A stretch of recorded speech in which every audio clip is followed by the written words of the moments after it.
ఇందున్న తెలంగాణ జ్ఞాన జ్యోతులకు పోరాట యోధులందరికీ పాదాభివందనాలు. తెలంగాణ తెచ్చుకుందే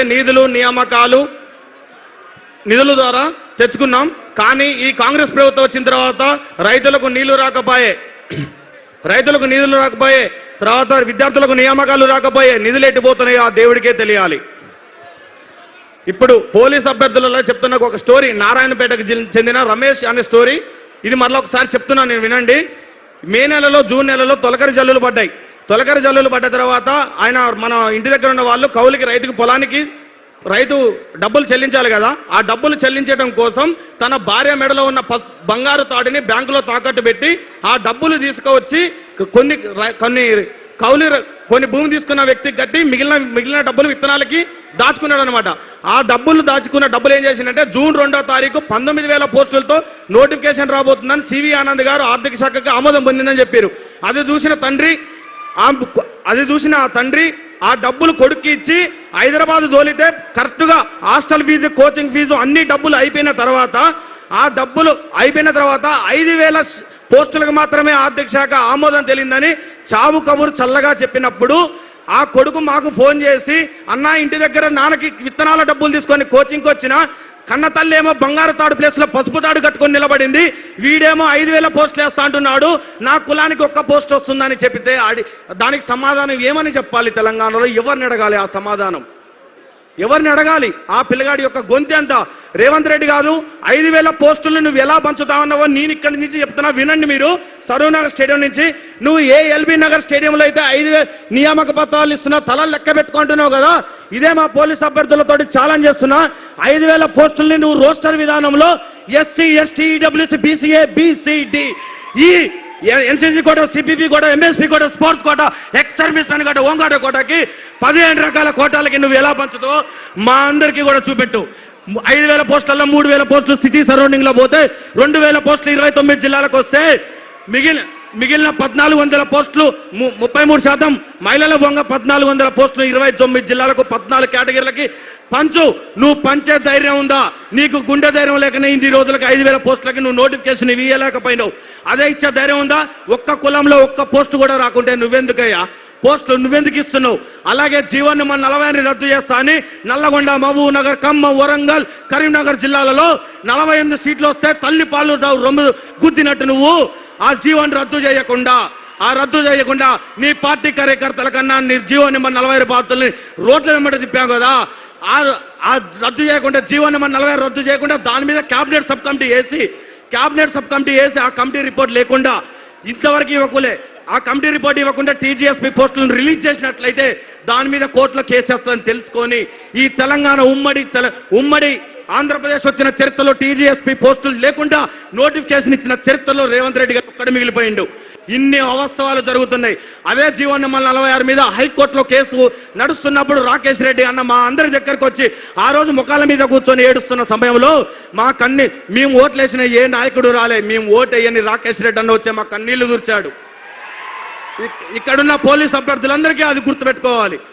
ఆ రోజు కేటీఆర్ సార్ గారు మాకు ఫోన్ చేసి, బిడ్డ మేము ఆ రోజు తప్పు జరిగింది మా వల్ల తెలుసుకోలేక దాని తర్వాత ఆ కేసుని కూడా సుప్రీంకోర్టు వరకు సార్ తీసుకెళ్లి మనకు సహకరిస్తున్నాడు. అలాగే జీవో నెంబర్ 31 ఏజ్ రిలాక్సేషన్, ఇది ఎంత అన్యాయమో చెప్తా. కేసీఆర్ గారు 2022లో పోలీస్ నోటిఫికేషన్ ఇచ్చినప్పుడు 2010 కరోనా టైము అంతకన్నా ముందు 2 సంవత్సరాలు లాస్ అయిందని జీవో నెంబర్ 48 జీవో 60 తీసుకొచ్చి 27 సంవత్సరాలు ఉన్న ఏజ్ని 32 సంవత్సరాలుగా పెంచాడు.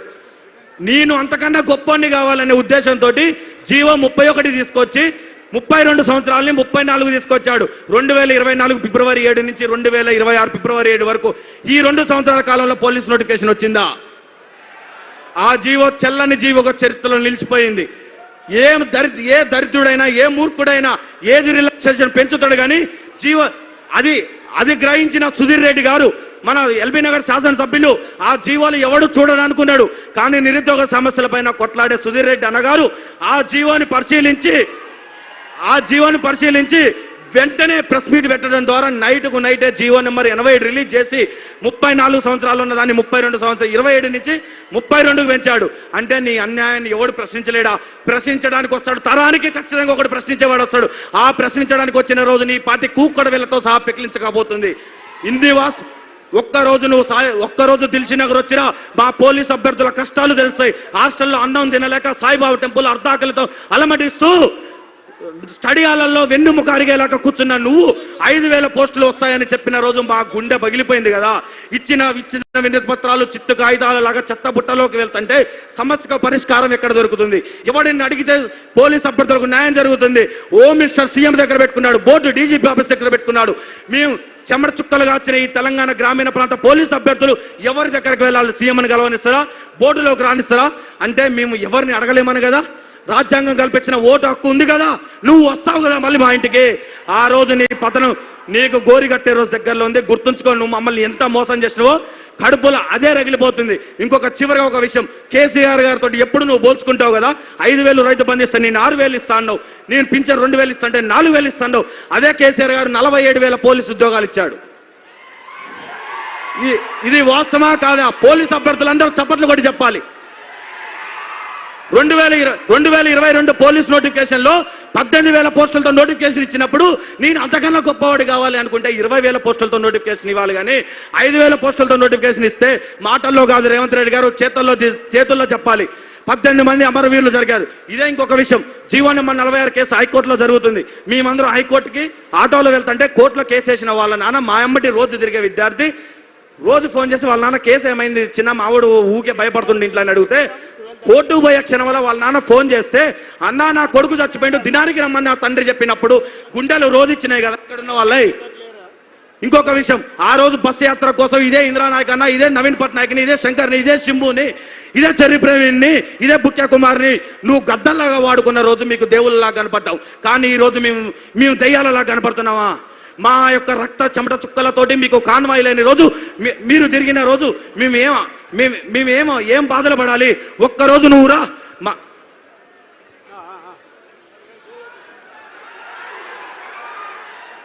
ఒక్కరోజు నువ్వు వచ్చి మా అవస్థలు పడు. 33 రోజులుగా దేవుణ్ణి ప్రార్థించినట్టు నిండే ఎండలో కానీ వర్షంలో కూడా దిల్సుఖ్నగర్లో మొత్తుకుంటుంటే మా యొక్క ఆర్తనాదాలు విని నువ్వు ఎండ్రిని తాగి చచ్చిపోమంటావా? నువ్వు నన్ను కన్నవా? నువ్వు నాకు అన్నం పెట్టినవా? నువ్వు ఎవడివిరా నన్ను చచ్చిపోమంటానికి? బాయిలో దూకి చావమంటావా? నీకు ఓటేయడం కోసం ఇదే జీవో నెంబర్ 46 బాధ్యులు నీకు పోలీస్ అభ్యర్థులు నువ్వు అనుకుంటున్నావేమో. చరిత్రలో పోలీస్ అభ్యర్థులతో పెట్టుకున్న వాళ్ళు ఈ తెలంగాణ రావడానికే 2009 October 9 police GO 14 free zone కోసం కేసీఆర్ గారు దీక్ష చేస్తేనే నీ ప్రభుత్వం కూలిపోయి 2014లో వచ్చింది. గుర్తుపెట్టుకో, పోలీస్ అభ్యర్థులతో పెట్టుకున్న వాడు ఎవడు కూడా చరిత్రలో మిగలేదు. 15 లక్షల మంది అప్లికేషన్స్ ఇంటూ 3 అంటే 45 లక్షలు నీకు కూకడ వేలతో సహా పెకిలించబోతాయి. నేను ఇంకొక విషయం చెప్పాలనుకుంటున్నా. ఆ రోజు కేసీఆర్ సార్ గారు గెలవాలి, కిందన్న ఎమ్మెల్యే మీద అవినీతి, కేసీఆర్ సార్ గెలుస్తలే అని కిందన్న ఎమ్మెల్యే ఒక్క ఎమ్మెల్యే ఓడిపోతే ఏం కాదని అనుకున్నారు. కానీ ఈ రోజు రేవంత్ రెడ్డి గారు ఏమంటారు, రేవంత్ రెడ్డిని ఓడగొట్టాలని కాంగ్రెస్ ఎమ్మెల్యేని ఓడగొట్టాలని నిర్ణయించుకున్నారు. అంటే కాంగ్రెస్ ఎమ్మెల్యేని ఓడగొడితే రేవంత్ రెడ్డి గారు పత్త లేకుండా పోతారని నిర్ణయించుకున్నారు.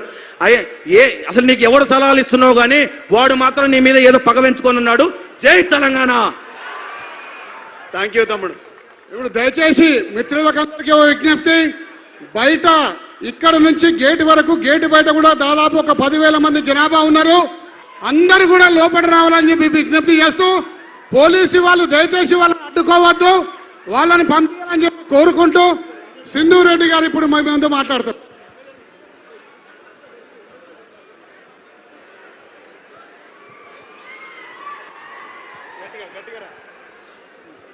అందరికీ నమస్కారం. ముఖ్యంగా స్టేజ్ని అలంకరించిన పెద్దలకి, స్టేజ్ కింద ఉన్న నా సోదరిమణులందరికీ నమస్కారం. నా పేరు సింధు. నేను తెలంగాణ నిరుద్యోగ యువతని రిప్రజెంట్ చేస్తూ మాట్లాడుతున్నాను. సో ఈరోజు మనం అందరం ఇక్కడ గ్యాదర్ అవ్వడానికి కారణం ఏంటి? కాంగ్రెస్ ప్రభుత్వం మనందరినీ యూత్ డిక్లరేషన్ పేరిట మోసం చేసిందా లేదా? ముందుగా ఇక్కడ ఉన్నందరినీ నేను ఒక క్వశ్చన్ అడుగుతా. ఇప్పుడు ఎవరైతే కాంగ్రెస్ పెద్దలు చెప్తున్నారో మేము 70,000 ఉద్యోగాలు ఇచ్చామని, ఇచ్చారా లేదా? రేవంత్ రెడ్డికి వినపడేలా గట్టిగా చెప్పండి, ఇచ్చారా లేదా? రేవంత్ రెడ్డి గారు ఇప్పుడైనా మీకు కళ్ళు తెరుచుకుంటాయని నేను కోరుకుంటున్నాను. మీరు చెప్పినారు కదా ఇచ్చామని, ఇవ్వలేదు అని నా నిరుద్యోగ సోదరులు సోదరుమణులు చెప్తున్నారు కాబట్టి మీరు దయచేసి కళ్ళు తెరుచుకొని అబద్ధాలు చెప్పడం మానేయండి. ఈరోజు యూత్ డిక్లరేషన్ పేరిట మనందరి భవిష్యత్తుకి డెత్ డిక్లరేషన్ రాసింది కాంగ్రెస్ ప్రభుత్వం. అవునా కాదా? అవునా కాదా? సో మనం అందరం కలిసి కట్టుగా ఏకంగా ఉండి రేవంత్ రెడ్డి గారి రాజకీయ భవిష్యత్తుకి మనం గోరి కట్టాల్సిన అవసరం ఉందా లేదా? అందరం కలిసి కట్టుగా పనిచేద్దామా? ఈ స్టేజ్ మీద నుంచి నేను రేవంత్ రెడ్డి గారికి ఒక్కటే చెప్తున్నా, మేము ఇన్ని రోజులు ఉద్యోగాల కోసం కొట్లాడుతుంటే మా మీద, మా సోదరుమణుల మీద ఎన్ని రకాలుగా అక్రమ అరెస్టులు చేశారు, ఆన్లైన్ ట్రోలింగ్స్ చేశారు, ఒక ఆడబిడ్డలను కూడా చూడకుండా రోడ్డు మీద ఈడ్చుకెళ్ళి అరెస్టులు చేసిండ్రు. సో ప్రజాప్రభుత్వం అంటున్నారు కదా, ప్రజాప్రభుత్వంలో ఇది ఎంతవరకు సమంజసమని నేను అడుగుతున్నా. ఇటువంటివి ఇక మీదట మేము సహించేది లేదు. ఇంకొక విషయం ఏంటి అంటే, మీరు రేవంత్ రెడ్డి గారు ఏం చెప్తున్నారు అంటే, రేవంత్ రెడ్డి గారు హిట్లర్ని ఆదర్శంగా తీసుకుంటా అంటున్నారు కదా, అదే హిట్లర్ని ఆదర్శంగా తీసుకున్న మీరు ఒక్కసారి చరిత్ర తిరగేసి చూస్తే ఎమర్జెన్సీ పాలనలో ఇందిరాగాంధీ గారిని అడ్డుకున్నది యువతనే, అవునా? సో మళ్ళీ ఇప్పుడు మనం అదే యువశక్తిగా ఎదురు తిరిగి రేవంత్ రెడ్డిని గద్దె దించుదామా వద్దా? సో ఈ అవకాశం నాకు ఇచ్చినందుకు సుధీర్ రెడ్డి గారికి ఇంకా రామన్న గారికి థ్యాంక్ యూ. జై తెలంగాణ. మరి ఈరోజు ముఖ్యంగా ఇందిరానాథ్ గారు అనేక రంగాలు పోరాటం చేసిండ్రు. నిరుద్యోగుల పక్షంలో వాళ్ళ టీం అంతా నిలబడి చిక్కడిపల్లికి వచ్చిన వాళ్ళు, లైబ్రరీకి వచ్చిన వాళ్ళు, అమీర్పేట వాళ్ళు, మరి ఓయికెళ్ళి వచ్చిన వాళ్ళు అందరూ కూడా నిరుద్యోగుల పట్ల నిలబడి అలుపెరిగిన పోరాటం చేస్తుండ్రు. అందులో ముఖ్యమైన భూమిక పోషిస్తున్న ఇందిరానాథ్ గారు ఇప్పుడు మేము ముందు మాట్లాడతాం.